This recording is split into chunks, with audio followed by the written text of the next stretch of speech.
Hi, my name is Sarah Cogan, and today we're going to be making a checkbook holder. For this project, you're going to need some wax paper, a tracing wheel, you're going to want a ruler, a pencil to mark with, a seam ripper to get rid of any mistakes you make. You're going to also want a pair of scissors that cuts through fabric well, some straight pins to pin your fabric together, and some push pins to pin your fabric and your pattern to the table. For this project, you're going to need about 1/4 yard of basic cotton quilting fabric. Alright, so our first step in laying our pattern down, now that we have all our materials, is I'm going to go ahead and lay out my tracing paper with the color side down, and I'm going to lay down my pattern. And you want to lay your pattern as close to the edge as possible so you don't waste any fabric. So now that we have our pattern laid out, let's go ahead and start tracing it with our tracing wheel and a ruler. Great. So now that we have it traced, let's go ahead and cut it out.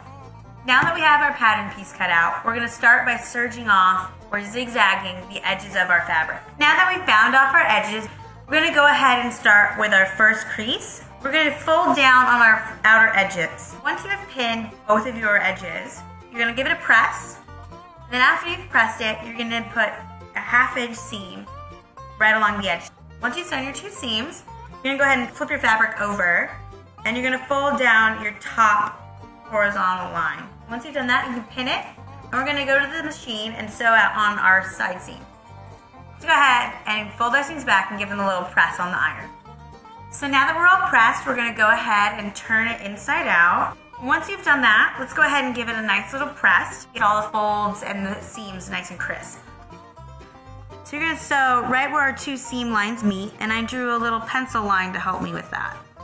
And now our next step is to go ahead and press on our seam that we just created. So once you've finished pressing, it should look like this. So we've finished our checkbook holder. We can easily customize it if you'd like. I'm going to go ahead and add some trim. Well, thank you for sewing with me today, and I hope you enjoy your checkbook holder.